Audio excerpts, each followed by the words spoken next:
Evelyn to Philip, V-mail dated January 30th, 1945.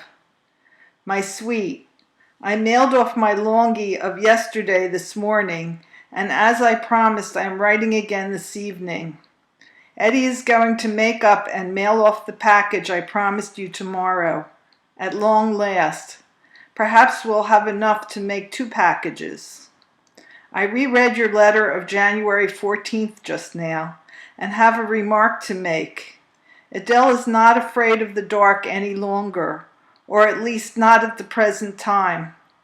Today, just before I left for work, she said to me, "Kiss me, Mommy," and when I finished kissing her, she said, "I'll see you tonight, Mommy." I had a million things to say to you over the weekend, and had hoped to write an even longer letter than I did yesterday, but somehow all the thoughts get caught when I start to feel the want of you. I called Dot from work, and she is rather disappointed about not hearing from you for so long. I think it's about time you did get a short note off to her, don't you? It's just possible that she may take Harold and join Snuff. She's awaiting further word from him. I may go out to see Dot this weekend, as I am most anxious to get myself some clothes, and I like to shop out there. The weather here continues to be cold, and everything is very icy. I've been wearing galoshes for weeks, and I'm beginning to wonder what it will be like to go without them. You know, baby, that January 27th marked our 3rd, or should I say my 3rd year at 4906. So much has happened in that time. The news continues so good that I'm afraid to let myself believe it. I'd rather be pessimistic and be surprised than the other way. Phil, does your heart tell you that you'll see me in 45? Somehow I can't conceive of it, much as I would like and want to. When I went out with Jack N. on Sunday night, I remarked, "This is almost like a date." He said, "What do you mean, like a date?" It is a date. I guess he was a little hurt by the remark, but he did understand what I really meant. It's so long since I've been out on a date that I forget what it's like, and the thrill of just having an escort made me feel good. It made me want you more than anything. Phil, darling, I love you so very much, and no matter what I do or whom I'm with or what I am thinking, you are foremost in my mind each second. It's you, and only you, baby, that makes me go or care about anything. You. Jack couldn't really see what you saw in me at first, but he knows now. He kept comparing me to Marjorie, whom he hopes to make his wife, and he said we are so much alike it's startling. He says she's built like me, except that he thinks I have nicer legs, and she's as tall as I am. She is 24. I want Jack to be happy more than anything, sweetheart, but just between you and me, I hope this doesn't work out. I shall be disappointed in him if he marries out of his faith, and I've told that to him many times. He has thought about all the complications and the fact that he may not be able to see and be with us, or possibly live near us, hurts him deeply.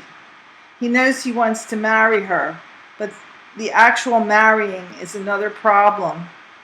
We shall see. I'm sorry I must write V-mail again, dear, but I have so little time for anything more. I adore you, and am your Ev. Philip to Evelyn, 30th January 1945. Dearest Chippy, your V-mails of 18th and 19th January arrived today. They were a mixture of good news and bad. The good news was of the arrival of Marilyn Carol Drucker. What, another girl? And the bad news about Faye's Morris. May he rest in peace. Poor Faye, my heart goes out to her, and to all those young wives and mothers who lost their lives' most precious possession when their husbands fell in battle. I still haven't conquered that tendency to feel a deep bitterness and resentment whenever I hear or read of husbands and fathers, and yes, even sons being killed in battle. It's also senseless and ugly and contrary to all the instincts and intentions of God and nature. Instead of getting used to war and the slaughter it entails, I find that I despise the human race, that they are powerless to eliminate this greatest scourge of civilization. Sometimes I get so riled up while contemplating it that I'm almost beside myself with the feeling of impotency to do anything about it. But enough of this. The weather remains bitter cold, and a clean white blanket of snow lies over all. It's ironical that we soldiers here move and live and work in an atmosphere so peaceful, while an hour's flight away all is war and violence and destruction.